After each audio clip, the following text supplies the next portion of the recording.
What's going on, everybody? Welcome to Striking Gold, your 49ers podcast on the Blue Wire Network. My name's Rob Lowder. That's Kyle Posey, and we cover the 49ers for all of you guys on the other side of the speaker, on the other side of the screen. KP does that for NinersNation.com as well. And welcome to a rare, exclusive, special episode of Striking Gold After Dark, because the NFL did us a solid and started the preseason game at 6 p.m., which was awesome. So it is now, and by the time we got done listening to Kyle Shanahan's post-game presser, it is now 9:45 p.m. On a work night for some folks, but that's okay. It's the preseason. We got to get in shape. We got to push through. And it is also our very, very first takeaway time of the year. And again, it's preseason takeaway time. I don't expect everybody to be in the comments. I don't expect to have all the regulars in there. I know we're all trying to get used to the way it's going to be again. And so no judgments. If I don't find you in there and you're typically in there, it's okay. I'm not going to I'm not going to get in my feelings too much. Okay, it's all right. KP, what were your initial thoughts from the preseason game? Nothing too specific, just what kind of taste did that leave in your mouth? I thought the 49ers Twitter handle, social media team, was in preseason form tonight. They had a few mistakes. What a way to kick it off, man. They tweeted out the wrong video a couple times. They also said it was Stribling's first catch when it was the second. So preseason for everybody. Preseason for everybody. It really is. It really is. The game was mildly entertaining. I always find it funny because I'm like a college football nut. So I know, like, one of my best friends is a Nebraska Cornhusker fan, diehard. So I know who Adrian Martinez is. So for people to find out who Adrian Martinez is every time he plays is always fascinating to me. It's just hilarious because, like, he's always been bad. So for him to do what he's been doing, what he did tonight, no surprise. He does that every time he takes a field. So that's another takeaway, right? Hey, 49ers might want to get another quarterback in there. Man, KP is sparing no one. We haven't even gotten to the takeaways yet, and he's already laying waste to those he deems worthy. But that's all right. Yeah, it wasn't pretty, man. It wasn't pretty. Once Curtis Rourke made his exit, the game got decidedly less entertaining, and the offense got decidedly less productive, and drives got a little bit more mundane. But let's get into it. Let's waste no time, as we should not do at 9:50 p.m. plus on takeaway time. I really, whenever we do takeaway time here, I don't even like to give my own thoughts. I like to just basically jump straight into it. And, your takeaways will kind of just guide the conversation. So if you've never been a part of a takeaway time episode, what I do is I put out a tweet or an X thing, whatever they're called now. Leave your takeaways here, and you put them in there, and then we talk about them on the show. I could even get a little bit more multimedia with it and share the screen. I'm not sure how entertaining it is to just look at someone's tweet, though. I'm not sure it's necessary to share my screen when all it is are words, but I may do it. We'll see. I might not do it right now. Well, the other thing I like to do is I switch it from so the first people to post are the first people we're going to talk about. So let's get into it. KP, it doesn't have to be like just you talk. Like we'll just go back and forth on these things. Sure. You can always kind of respond like it's a question to you, and then we'll just talk back and forth. But so leading us off, we've got Con Man 23. Stribbling doesn't need to play for the rest of the preseason, and Curtis Rourke has already won the QB3 battle. Go. QB2. Sell Mac Jones. Mac Jones. See Somebody ya. buying Mac Jones. That's what I'm saying. Get him, John Lynch. Pick up that phone, man. Get the word out there. Steelers. Somebody out there. Viking. If Kyler Murray gets hurt, hey, we know you don't want to play JJ. Here's Mac. What's funny is I think the Steelers rookie quarterback, I don't remember his name, had Joe like Lar. I think he had like a really good game. Yeah, he did make a highlight throw. There's no doubt. But still, I would see another reason should have sold while the market was high, because who knew you had a guy in your lap ready to make way. As for Stribbling, you want to give him live game reps with Brock. I thought there were a couple throws and by the way, I thought Rourke was excellent. I thought he played very well, all things considered. He was late on one throw where Stribbling might have had an opportunity to turn upfield and get 4 or 5, whatever it may be after the catch. So you want him to have that game timing with Purdy. But yeah, man, I mean, once Purdy goes out next game, Stribbling should come out. Like we do not need to see him running with any other QB anymore after this.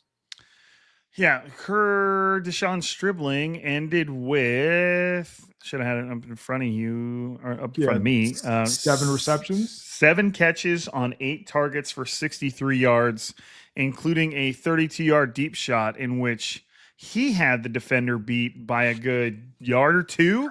I mean, we're talking clearance steps in between, and the throw was kind of like up a little behind and off and towards his outside shoulder. So, I mean, he did what any good receiver would do, and he completely flipped his body around, essentially high pointing the ball, and then continuing to rotate his body back around, as KP's tweet pointed out. So didn't give the defender any chance to knock the ball free. It was impressive, man. And again, we were talking about his hands a couple episodes ago. I tweeted about his hands. You can tell. I mean, it kind of comes with the territory of having 10-inch hands because the football is all of a sudden not big for you. But just the fact that he's able to catch the ball, there's a whole lot of stuff going on at the same time during that chat. That the hand-eye coordination is fantastic. The body control, fantastic. Catching the ball in your hands like that, holding it steady so that you can rotate. And then, even when your hands hit the ground, it's going to want to drive that ball loose. And it didn't, man. That was a big boy catch. That was that's a catch that he can make on Sundays. It could have been a basket catch, and it could have been all bad because if you would have let it fall into you, you would have allowed the DB to make a play. If you would have not turned your body as you were doing that, you'd have given the DB an opportunity to make a play. So there was a lot going on in that play in a split second, and he did pretty much everything that you're taught to do. On the one target he did not catch, was that a drop? I didn't see that one. I didn't see that one. The young man had not gone to bed yet, and I was assisting in the process.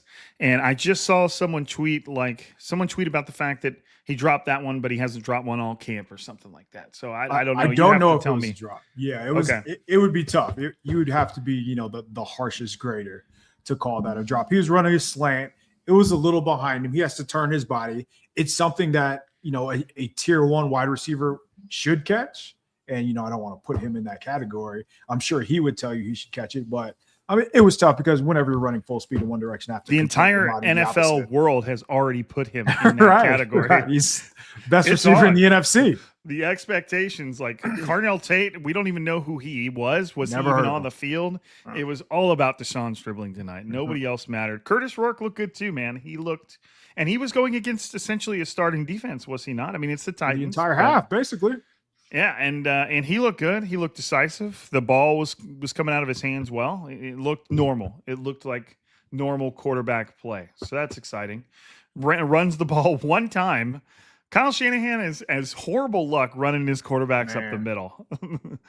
if you would remember, there was another quarterback that he ran up the middle that broke his leg, and then Curtis Rourke runs up the middle and isn't apparently his ribs are not broken per Kyle Shanahan and the X-ray they took at Levi's Stadium. Curtis Rourke's ribs are not broken, but he was having struggling to breathe, so they took him to the hospital. If you've never even had, I mean, you can not crack your ribs and take a shot to the ribs, and bruise your ribs is where we're going. That's probably what he's got, and it's still incredibly painful. And anytime your lungs inhale, it's like, so they took him to the hospital just in case. But he looked good. He did look good. Next he was one in control, man. That's what you want from a quarterback. He was in control. He was playing on time. It looked like he was going to the right spots with the ball. He was hitting guys in stride for the most part. Like you could tell when Adrian Martinez came into play what it looks like when a quarterback gives you an opportunity to run after the catch. So yeah, no, I was really impressed with Rourke, honestly. Yep, me too. Rhode Island Niner said, "What's up, Robin? Zach, KP, you are now Zach. I will refer to you as Zach for the rest of your tenure on whatever you want to call me." The run game didn't look all that great. No, it didn't look all that great. It didn't produce all that great. It was 3 yards per carry, and that's being optimistic. It didn't even feel like that. So yeah, the run game was not solid. Now, they starter. Right. Versus not just like, so they have some dudes on their defensive line. Jeff Simmons is one of the best defensive linemen in the NFL. So he was going against Rob some Jones. Early rounders. They got free agents. For sure. You mentioned the first rounder that a lot of people thought was being mocked to the 49ers. I forgot his name, D tackle from Auburn, and just like some veterans. So it was never going to be Keldrick Falk? That's the one. That's the one. It was never be a game where they were going to push the opposing defensive line around. But the fact that they were able to hold their own in the passing game, I think speaks more volumes. Yeah. But still, yeah, they didn't run the ball well. There's no way around that. Rhode Island Niner said he's sorry. It's okay. It's all right. Preseason for everybody. Anyways, Zach, let's continue on with the takeaway time. We've got Sogras, man. Sogras is a big time regular. He's been doing it for a while, and he's in the chat. We get double Sogras right now. I feel just absolutely honored. He said, "Tough first 2 drives for Height, but on the third drive, we saw it. He and Halton worked it. Halton stood out. Rookies really thrashed all night. Strib's hands, my lord." He said, "I've started the Larry Worth fan club. Run defense with a sad face. Returners, Waltman, big night. And then is Martin making the team? I'm not sure." So there's a lot to break down in there. Let's start with Romello Height. You even tweeted about Romello Height. Didn't stand out in any way, shape, or form. If anything, it was leaning towards the opposite. And but what was interesting about that stunt was it was very, very similar to the clip that you showed me right after the 49ers drafted him, where he was flying across the defensive line and creating some space for Grayson Halton, who we have to have a conversation with about as well. But it looked like you were paying more attention to Romello Height for me. Does the lack of impact concern you, or is it kind of just like, we're just getting rolling? Yeah, I mean, it's his first game, right? So I'm not going to call him a bust and to bench him or cut him because, he didn't make plays in the 15-10 plays, whatever it is that he was out there for tonight. But you would have liked to see him do something, right? You would have liked to see him either counter. I mentioned that I want to see how he adjusts as the game goes along. And for as well as the Titans guards are, their tackles, they can be had. And Romello Height was not winning against them. I saw he just wasn't even clearing the edge, like clearing their hips. So that was slightly concerning. On that sack or on that twist play that you're referring to, if you look, so Halton was actually like a step and a half in front of Height. So when I mentioned, he's not gaining ground, he's kind of firing up instead of out. So that's something that should be a relatively easy fix for a guy who is as long and fast as Height. But again, like, all this probably won't matter when Nick Bosa's on the other side. So, like, I'm willing to give him the benefit of the doubt there. But I actually thought Halton, for as much as we just talked about De'Zhaun Stribling, I thought Halton was more impressive than Stribbling was. Like, Halton was awesome. He was really freaking good.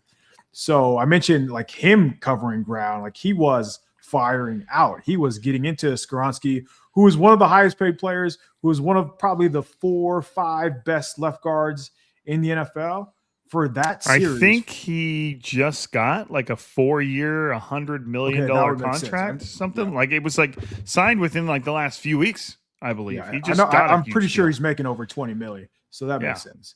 Yeah, no, he was giving him the business for that for a series, for 2 series in a row, and he was winning in more ways than one. So I was like, oh, who is this fella? So Halton came in the NFL more of like a pass rush threat, but he was winning with some power, man. And maybe that's just him, being quick off the line and turning speed into power. But the fact that he was able to win in the ways that he did against him was very promising, because the 49ers have not had that at defensive tackle in a long, long time. We are not going to mention the player who played like that, but the fact that he's able to flash like that, and even in a preseason setting, because he's going against a very good player, has to give, Raheem Morris and the coaching staff just a ton of confidence in Halton, because we know Osa Odighizuwa is going to be able to do things like that. But if you have 2 defensive tackles who can rush the passer, and I don't think the 49ers have like a, outside of Nick Bosa, like an edge presence, an edge threat, like that'll allow Morris to get so creative when he is, bringing different kind of pressure. So really good game from Halton. Honestly, I would say he was the best player for the 49ers today. Yeah, I agree with that. It really was. At times it looked like a mismatch. At times it looked like a starter going up against backups, except he was not going up against backups. He was going up against starters. And again, like Sogras said, the highest paid guard in the NFL at this moment. And Grayson Halton was kind of bouncing him around like a bowling ball, or a pinball machine. And, it would be interesting to see. It will be interesting to see how quickly Grayson Halton develops, because what you always want sort of an anchor on your defensive line. You want somebody that is not going to give ground. But the one thing you can do, because if you got one guy that takes ground and one guy that kind of just holds steady, you can struggle with creating gaps. You're creating rushing lanes. You're creating cutbacks just based on the fact that you've got one penetrating and one that's kind of holding his ground.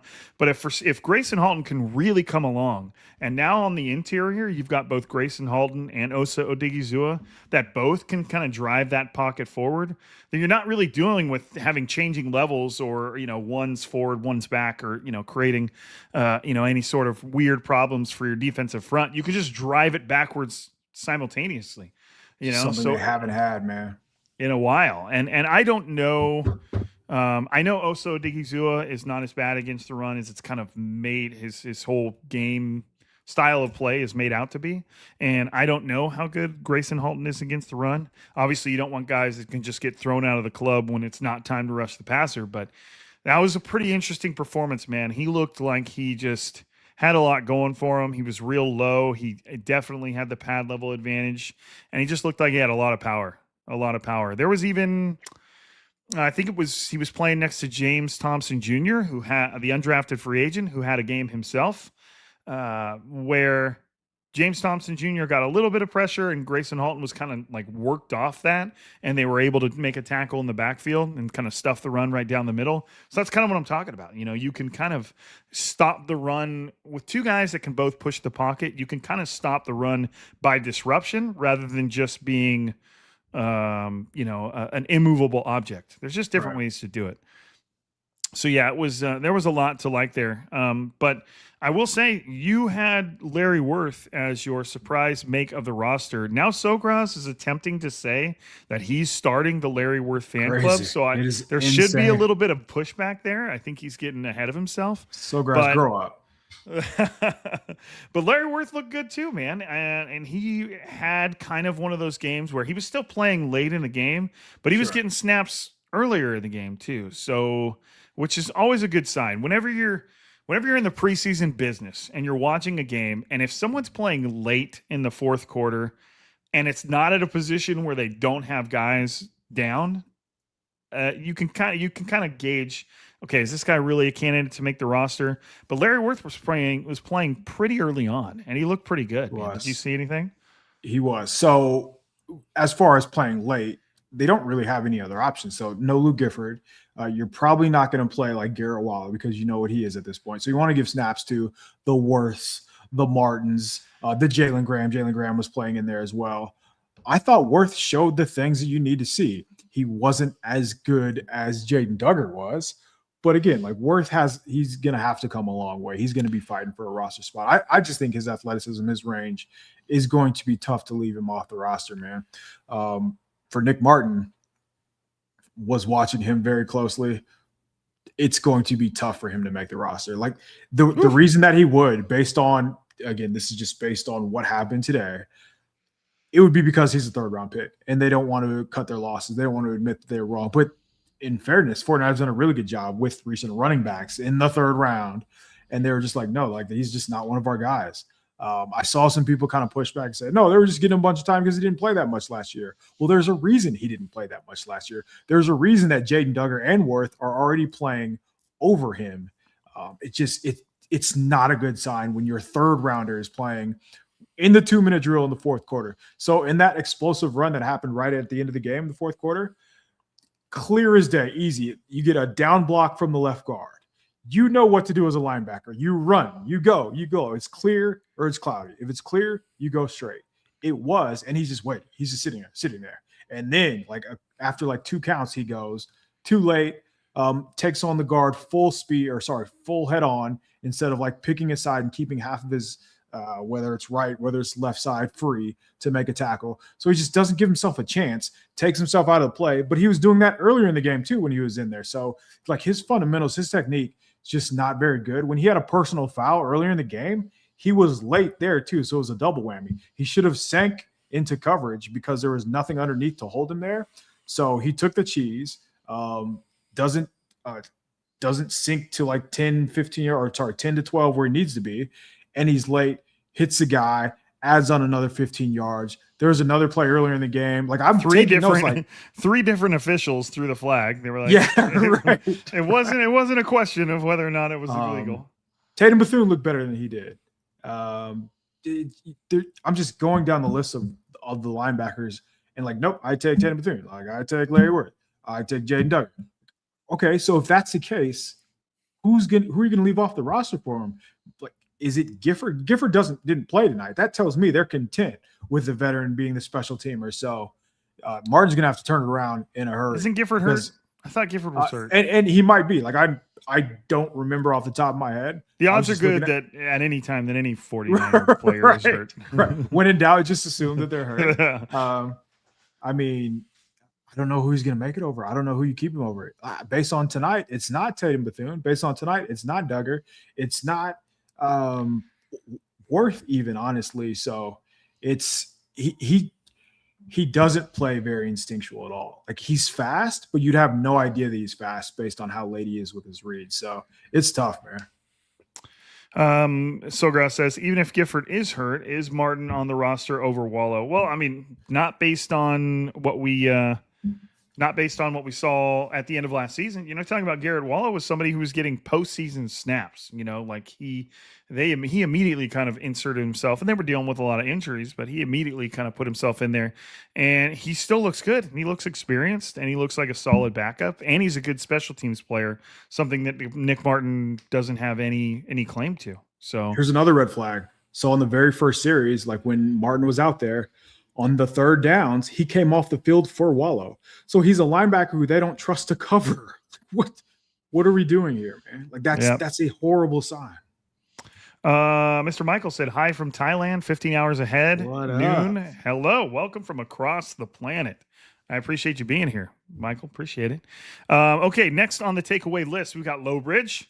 He said, Stribbling can play, and Jacob Robinson impressed me. Jacob Robinson has been impressing me since training camp of last year. He just broke his arm. I told Nick Wagner, we were standing there talking about the corners, and I pointed to Jacob Robinson. I said, I think he's going to make the 53-man roster. That was last training camp. And then shortly after, he broke his arm and obviously kind of had to be put on ice. And now he's playing again. And most people saw that impressive diving interception he had against the Titans in the open practice. I didn't see how he played today. Did he make any plays that I missed? So he got tested in coverage a little bit. He started because Nate Hobbs pulled his groin, which good luck there, man. Like he's going to be out a few weeks. That's a veteran who's fighting for a roster spot as well. So and he's dealt with injuries too. Those have kind of been his thing. Yeah. So Jacob Robinson was, I don't want to say getting picked on a little bit in coverage. Whenever you're in the slot, you're inevitably going to be in some tough situations. I did note though on the very first play, he had a run fit and he just got buried, completely wiped out. He's not a big guy. Yeah, he's very slender. Yeah. Which you're still though, as a nickel, you're going to have to be able to, mix it up in there. It's not fun, but that's the game.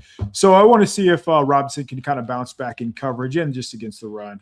I don't know what to make of him, honestly. I do know he's a superb athlete, and again, nickel is such an impossible position. It's one of the most difficult positions to play. So it's tough. You're always going to give up yardage. So I don't want to be too tough on it. Well, I mean, he's 5'10", 180. So what's and he looks like it. What's Upton Stout? Ooh, he's probably like 5'9", 188 max, right? So no excuses, Jacob Robinson. If you got a guy playing the same position as you that may be a little bit smaller than you, they just play a lot different. But no, Stout's 5'8", 181, and you would have no idea.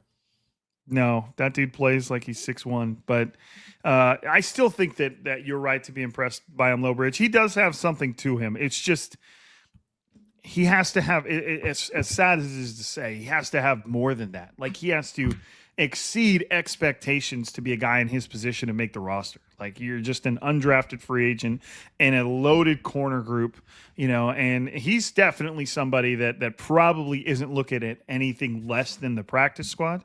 But you never know, man, especially when something like Nate Hobbs, if he's hurt, if that's significant, he was kind of somebody that can go between the nickel and the outside. So maybe that opens up a little tiny window for Jacob Robinson. We'll see. It's all a numbers game, man. Sometimes it's unfortunate too, because he really does seem like a good player. Leo's demand said Rourke looks to be the better 3 right now. Stribbling is legit, and the offensive line needs to block better overall. I could have said it better myself, Leo. I could have said it better myself. The offensive line didn't look great. I didn't get a chance to kind of stare at Connor Colby or Robert Jones. They played like the entire first half. Yeah. And I don't know if they got into the second half. I don't think so. But no, Carver Willis went to left guard in the second half. Robert Jones was playing left guard, and Connor Colby was playing right guard because they weren't playing Dominic Pooney. You put out a tweet talking about, you can see why Connor Colby got demoted. What did you see? Almost got killed on like one of the first dropbacks of the game. The Titans did a typical solid stun, a solid game up front, and he just let the dude cross his face, run right by him, and he's just looking back like a lookout block, literally a lookout block. Like, come on, man. Like, you can't be making those mistakes on the first series of the game. Just cannot happen. I didn't see the Robert Jones holding, but I did hear a lot of people talking about the fact that it was a bad. Even the announcers were like, said something to the effect of that they didn't agree with it, but I didn't see it. They panned to Trent Williams, and Trent was like, he's like pointing and yelling at the refs. I think he even went as far as to say like the refs are doing a bad job. Trent Williams did not agree with the call either. Yes. So it looked like Simmons kind of bull rushed and then just kind of lost his footing. So he was on the ground. And for whatever reason, it's dumb when refs do this. Whenever offensive linemen dive on you or just lunge at you, they're going to call you for holding when like it's not. They're trying to do their job and block their guy. And that's exactly what he did. I didn't look at it as holding at all. I thought Jones did a fine job. It didn't look like he made any obvious mistakes. He's not really like a people mover. Like he's not going to be a bully type guy, but more of a guy that just gets in the way is what it looked like. They had a couple nice runs his way. I don't think he's like anything special by any means, but I also don't think he's a liability at all. So based on the way Kyle Shanahan spoke about it afterwards, it almost looks like they're looking for somebody to take that job and they're going to default to Robert Jones. It almost seems like if Carver Willis shows enough over the course of the season, maybe not in August, like they want him to be the guy. But like if it's Robert Jones, it so happens to be because one of the the phrase that stuck out is when he got done talking about the left guard job, he's like, and if all else, maybe he'll end up being good depth for us. Speaking of Robert Jones, I was like, Right. oh, Yeah, man. I did say that. It's tough, man. I mean, it's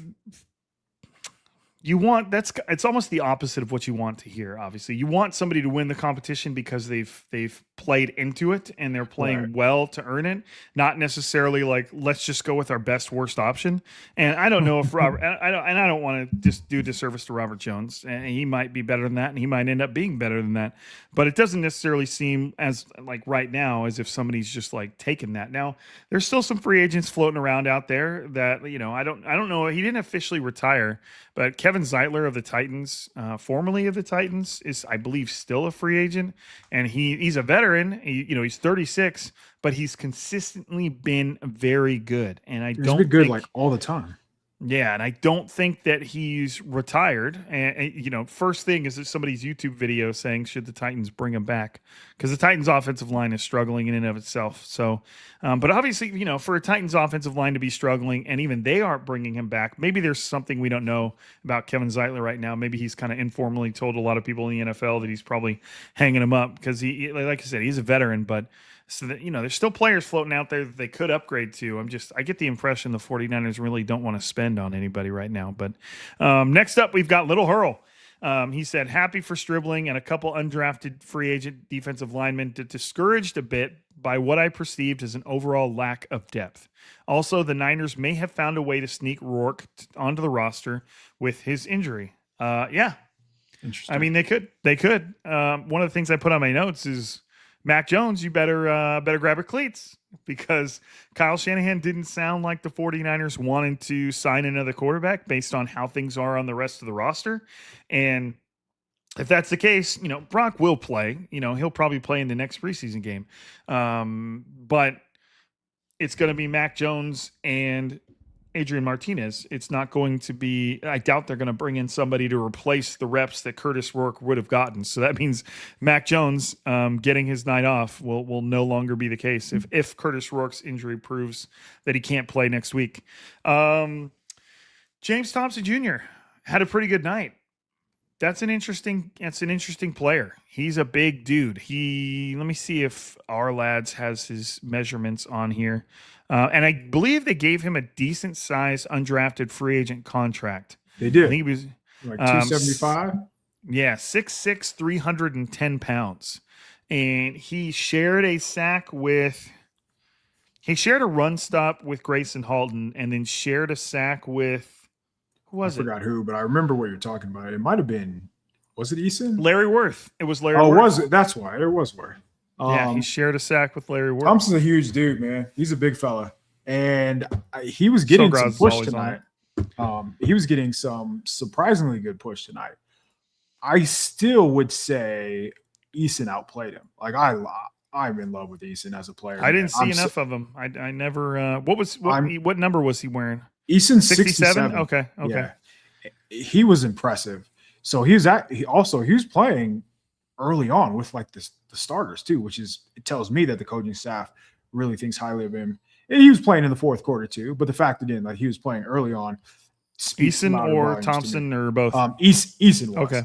Thompson didn't play until later on in the game, so he's probably higher on the depth chart.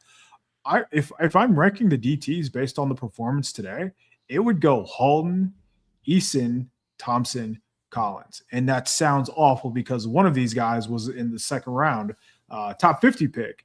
But I don't know, man. Collins he's just kind of there. And even when it comes to like being, even when it comes to being the stalwart run defender, he was getting moved a little bit tonight, and that's not what you want to see. And when Eason was in there, was not getting moved. He was actually playing on the other side of the line of scrimmage. He looked really freaking good. Obviously, Thompson came in there later on in the game and made plays, but that was against backup, so it's tough to give him too much credit. And he made plays. Like, give him credit for doing what he was supposed to do. But I thought Eason was winning more so with his hands. He was playing on the other side of the line of scrimmage, and he was freeing up linebackers behind him. So there was a lot of good things I saw from 67 out there. To me, I don't want to say he's a lock to make the roster, but he's as close to a lock as he gets. Like, based on what he did tonight, I don't see a reason why he wouldn't make the roster. And if Thompson continues to get pushes push the pocket like he did. And obviously sacks are going to matter, but if he continues to make these kind of plays, man, I don't know what they do at D tackle, because are you going to really keep 6 players? That would be tough. I don't know, man. They have options at the position, and that's good. It's definitely good. Sogron said, trade CJ West for a left guard that gets pushed out on another team. Keep Thompson and Eason and profit. They're the same player. Like, honestly, you could. Obviously, West and who knows? For all we know, West could have done the same things if he was out there as Eason and Thompson did, but he did not. So yeah, did we determine that West did not play? Was he among the group? I haven't seen anything. No, I don't think he did. I wish we had snap counts, but I really don't think he did. And maybe he got the vet's night off. Maybe not. Asiago or Arisiago, what's up, buddy? He said safety might be in trouble. Hey, Marquis Siegel had a patented come flying up and miss a tackle play. That was good to see. The 49ers safeties are still in 2025 form. I will never understand how that happens so consistently. Sogras said Thompson did awesome on that twist with Ogbo. Yeah, that was a pretty sweet play. Did Ogbo's pretty good. He's a pretty good player. It'll be interesting to see if they need him to be more than just a camp guy. Signed, kind of, that's kind of where they're at right now. I think going back to safety, Siegel was not. I know he didn't play very much, but in those couple series he did before, so oblique injury, I don't think an oblique injury is something that's going to be able to keep you out a couple practices or so. So that's might be another safety on the shelf. But when he was in there, it was not good. Like you mentioned the play that he came up and just left his feet, came flying. He had another play where he's overrunning an angle, took a bad angle. He just looks lost, man. And if you're looking lost against the Titans, the 49ers play a team the first week of the season who's going to put Siegel in a blender, both in the run and pass game. So I don't know, man. I was hoping to see Siegel just look more confident, more competent, and it did not look like it. It looked like a lot of the same last night. And he's gotten a lot of reps. Like Mustafa's been out, so Siegel's gotten reps. He's been out there. It's there's no excuses at this point. Was disappointed. Yeah, I agree. Harry Murto said his takeaway was Nick Martin's lack of impact. Yeah, that's one of those cases where Nick Martin led the entire team in tackles. He had 8 combined tackles, 3 of his own, 5 assisted. But where were those tackles taking place? Were they positive tackles up near the line of scrimmage, or was he kind of just cleaning up messes down the field? And probably just by the feel of the game, I didn't watch every snap from him, but kind of felt like more of the latter, like he was just kind of playing clean. I did see him make a good one near the line of scrimmage. I think Bethune, somebody came up through, missed, and Martin filled in behind him and tackled him. That was Bethune. On that play, Martin hit Levis, and then he slipped off. So it was a stalwart, but he lost. He fell off the tackle. They blew the whistle, so it didn't matter because he's a quarterback. But even that's like, come on, man, put him on his ass. It's right. That's what you would expect to see. Kyle, did you see Kyle Madsen's tweet? He said during the World Cup, the Titans quarterback was named Will Stadium. It's just like so stupid. It's funny. It's because I shouldn't have to explain it, but in case I do, it's because Levis is essentially Levi's, and when the World Cup was at Levi's, they weren't allowed to call it Levi's. They just called it like the Bay Area Stadium or something like that. Yeah. So it was a funny joke, but Sogras was, and so was I, just reminded of Bethune versus Singleton.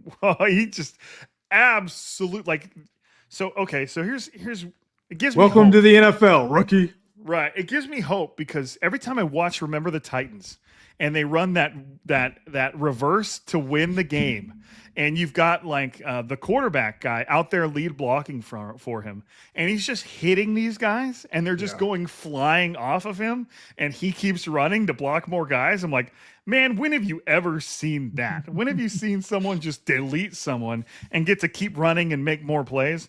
Well, freaking Bethune just did that today. He deleted Singleton, put him on his ass, and then went and sacked the quarterback. It was it was the closest thing, different play, but the closest thing to that remember the Titans scene that I've ever seen, where somebody just decleated somebody and then went and played more football. It was an impressive play.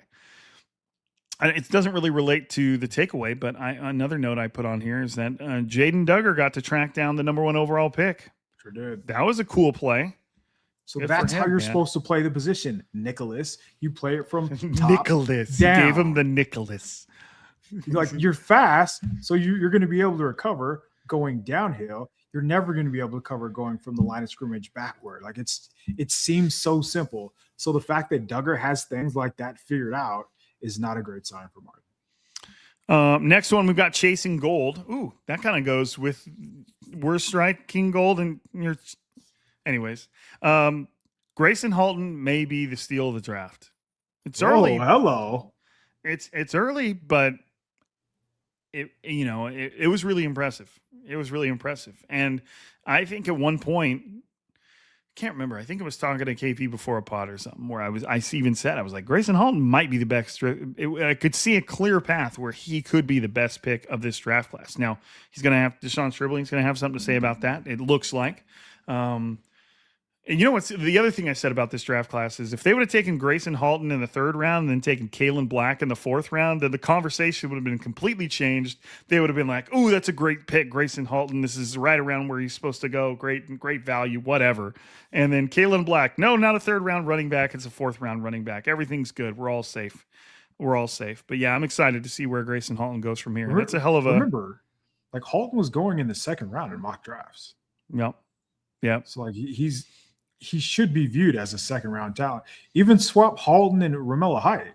And I think it's fair to do that just because everything we saw tonight, man, like the vertical jump, everything that he did at the combine, you saw that explosiveness. You see him changing directions. You see him getting into the pads and playing underneath, like playing with good leverage. He showed a lot of really freaking good things. So it's no surprise based on tonight that he was tops in the draft in pressure percentage and true pressure percentage and all those in the whole draft. Lovely stats. Yeah, he was number 1 among D tackles in pressure percentage. So why does he fall that far for? Just the size? I think so. So he's sub 300. Mock draftable. His 3-cone wasn't great, so his 3-cone was in the 8s. That's never a good sign. I think, he's one of those guys who he probably just. I don't want to say super low on arm length. He was in the 4th percentile in arm length, 14th in wingspan. No, 19th in wingspan, 19th in height, 30. Wait, no, I'm reading because it's all upside down. 4th in arm length, 19 in wingspan, 19 in weight, 36 in height, and 20th in the 20-yard shuttle. And then everything else kind of balloons out. His broad jump was crazy. Vertical jump was crazy. 40-yard dash was crazy. 10-yard split, 75th percent. But, yeah, you can see the holes in just his profile that would probably scare off a lot of NFL teams. Like at that size, you're going to assume that he's going to get washed in the run a little bit and probably not going to be able to hold up on a down-to-down basis. So, like, that's fair. I understand. But whenever these dudes come from, like, an Oklahoma, like a Tennessee, like Eason, like I would have the utmost confidence that they just know how to play football, which is exactly what we saw tonight. Yeah, good point. 2 more to go.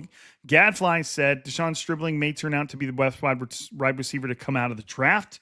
Big, strong, great hands, 4.3 speed. Several rookie defenders showed very good, lots of speed. Are we leaving out any rookie defenders? Are there anybody we haven't talked about? James Thompson, Bryson Eason, Jaden Duggar, Larry Worth. Ephesians Pricesock got himself a pass breakup on the goal line. He did have a pass breakup. I didn't really remember watching him outside of that. We talked about Hyde a little bit. I thought Hyde could have done a better job adjusting as the game went along. Maybe he's just truly a one-trick pony, but it's tough because, again, Halton did so well that he makes what Height didn't do. He makes up for what Height didn't do. But that's pretty much all for the rookies. We talked about Worth. We talked about the DTs. The only other guy that's a rookie is the safety Jalen Stroman, and I could have no idea what he did. You could have told me he didn't play tonight, and I believe you. So I have no clue. Sorry, I swallowed water down the wrong tube. So I'm like trying not to just cough into the mic. Give me one more.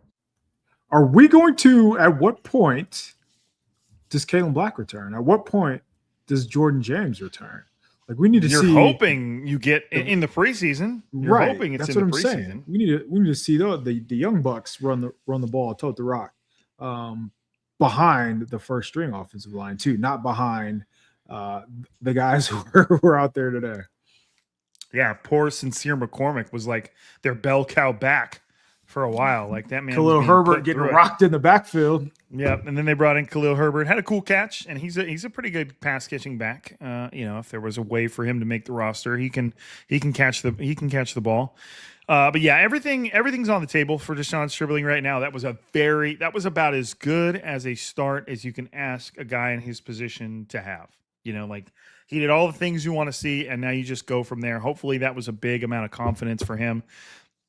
The tools are all there, man. And with his body type and his size, his last thing that he conquers is like the suddenness it takes to be a wide receiver, like the super crisp, fast, sharp movements. He'll have the speed, but it'll be turning that speed into power in short spaces. Kind of use the defensive line term to it, but he's got it all, man, and it's impressive. It was impressive. I liked the kind of like that 10-yard hitch he ran where he ran up and grabbed it and the guy was hitting him right as he caught it and he still held on to it. And you can just tell when he catches the ball, man, he's pretty confident in his hands. And that once that ball gets there, it's not going anywhere. Very last one.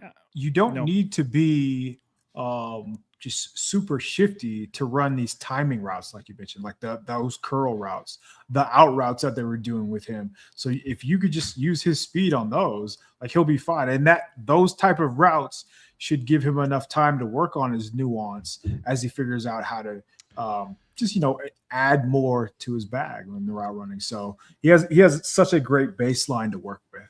There are a lot of routes in Kyle Shanahan's offense where he doesn't want you to be shifty. Like run straight really fast, make the fastest turn you can make and get to this spot. Like I can guarantee you Kyle Shanahan has had to tell receivers like, hey, stop chopping your feet at the top of the route. Like I don't want you to shake your shoulders. I don't want you to head fake. Just turn. That way the quarterback can put the ball on you right then. And De'Zhaun Stribling's not going to have any problem doing any of that. That will be easy for him. But enough about Ronnie Bell. Right. But if they're going to ask him to be the X, he's gonna need to continue to develop. But Sograz, it's a good point right here, and I noticed this too. He said Tim Ryan made it sound like Black would still be out for a while, and that made me nervous. Yet when Tim Ryan mentioned Kalen Black's adductor injury, he kind of said it like with some emphasis. I heard the exact line, and he kind of made it sound like, yeah, he said something to the effect of like, well, yeah, he's got an adductor injury. So he didn't necessarily say it's going to be a while, but the way he said it, it was almost like a don't expect him back too soon, which is interesting. Not great. I don't, As and then Jordan James deals with broken ribs. Yeah, Jordan James deals with Fred Warner. So we'll see, man. It's not ideal. You would have loved to have both of those guys to have gotten 15 carries each during both these games, but tis not to be. Last takeaway, man. Too Fresh coming in says, one game in, I'm going to say I'll eat crow about Stribbling. I was not happy we drafted him so high, but he looks every bit as strong and physical as his measurements show. Hope he continues to prove me wrong. I didn't know you were a big, I'll just say I didn't know you were unhappy, Too Fresh, that they drafted Stribbling. But, I mean, everybody thought it was early, and then news slowly started to come out that everybody. You wouldn't have drafted him at 33. Wait, I had him as the second best wide receiver in the draft. No, okay. Well, I knew you loved him. I didn't know you loved him that much. Yeah, no, he's better than like 3 or 4 guys that went ahead of him. I would have never taken like a Mekhi Lemon over him. Like Tyson is already hurt. So like that Jordan Tyson is already hurt. I was just gonna say that. He's already hurt, man. I've been doing some fantasy drafts, and every time I see Jordan's name come across the board, I'm like, no. The red flag? Yeah, I don't think so. Even Mekhi Lemon still has some injury stuff going on. So yeah, and yeah. De'Zhaun Stribling. I didn't know you had him. I didn't know where you had him. I knew you liked him. I didn't know where you had him on the KP Big Board. I would have never in a million years projected like Omar Cooper to go over him. Like if I was just eliminating mock drafts and thinking, and you can stand on that. We have the receipts for that. You've never been a big Omar Cooper guy. So Yeah, like I mean, where was he on like a big board? Probably right around that range. But understanding like receiver was a need, 100% should have been Stribbling over like other guys available, even if those guys were available. So yeah, it's doing a victory lap based on one Dude, preseason game. Did you see my reply on Twitter? I loved it so much. I posted a reply to KP talking about Stribbling with just like a NASCAR holding up the checker flag, doing like donuts, taking the victory lap. So being able to do what he did tonight without Mike Evans and without Brock Purdy is pretty big deal for sure. Yeah, without Brock Purdy is the big thing, and Curtis Rourke was good, but Brock Purdy is just going to make his job, De'Zhaun Stribling's job, so much easier. The pass behind him probably isn't behind him. The curl routes probably in on him a half count later, so maybe he gets to turn upfield. Maybe that deep ball that we're talking about where he's spinning away is just in stride and he's running into the end zone. So like Purdy makes a difference in the box score for Stribling for sure. Yeah, bald running came in at the last moment, and just to add to it, then he said Stribbling is going to be great this year. So a little bit of positivity closes out. That's the last takeaway. That's it. I mean, it's a solid showing for preseason week 1 at 9. Again, that tweet was put out at like 9:30 p.m. So I appreciate everybody for jumping in there. Sogras said Rourke dirtied that third down pass to Stribbling too. Oh, sure did. Forgot about that. Yeah. What, did he miss him? No, so he ran like a little return route, a sit down route over the ball, whatever you want to call it. Talking about the one where he had to try and like scramble to get across the line. So yeah, it looked like it took him off his feet a little bit. Right. Where again, like if it hits him in the numbers, maybe he turns upfield and he doesn't have to, make a guy miss, and maybe he turns out into 6-7 more yards. So no, that's a good point. I completely forgot about that route. Yeah.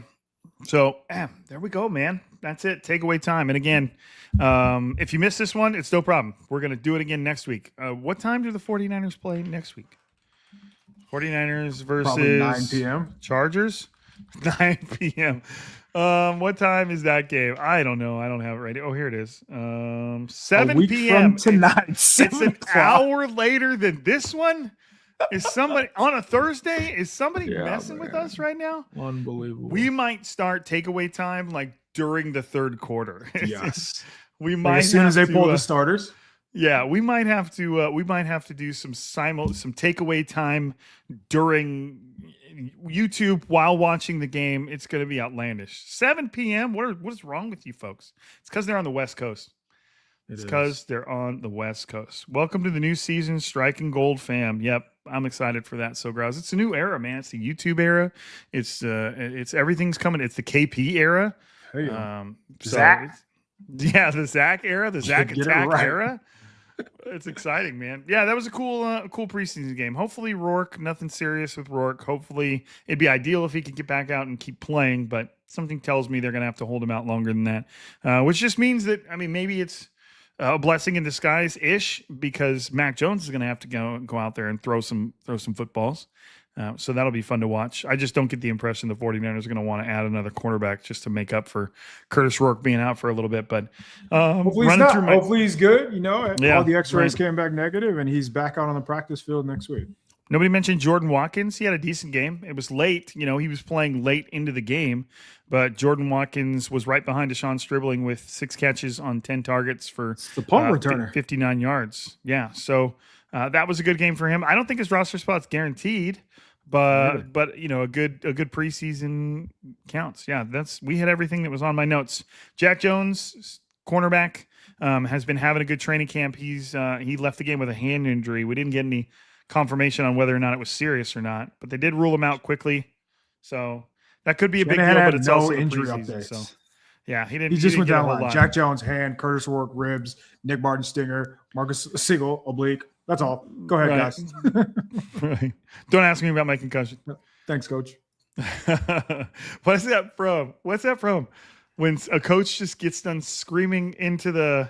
I forgot. Wait, hold on. What's it from? When the coach is like screaming into the mic and yelling about something, and as he walks off, somebody goes, "Thanks, coach." Hold on. What's it from? Somebody come through. So gross, you got to know this. Is that Waterboy? No. It's not a movie. It was a coach at a podium yelling into the mic. I Thanks, can't coach. remember what he's yelling about.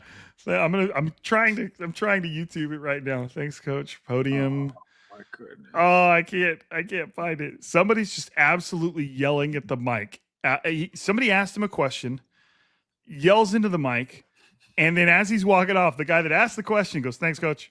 I'm going to be so upset when I find this 2 minutes after we finish this recording. It would be the perfect thing to play while we're doing this, but dang it, I can't remember. Whatever his questions is just sets the coach off.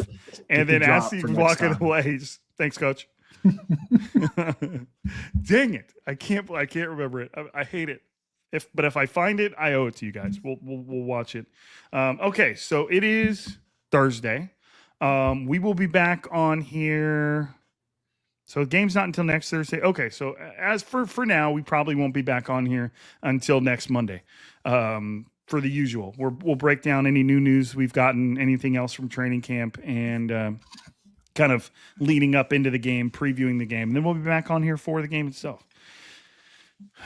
Game on Thursday. What did we do last time? We did a Tuesday. Yeah, we might have to get weird. Tuesday, we might have to get weird. Yeah, we might have to get weird. So, all right. Well, again, thank you for participating in this season's first takeaway time. I am excited for this, especially we get into the regular season when stuff matters. This is going to be a very emotional place where everybody is not safe. This will not be a safe space. It's going to be intense. It's going to be chaos. So I'm looking forward to how it goes down. Thanks for everybody that was taking part in the conversation.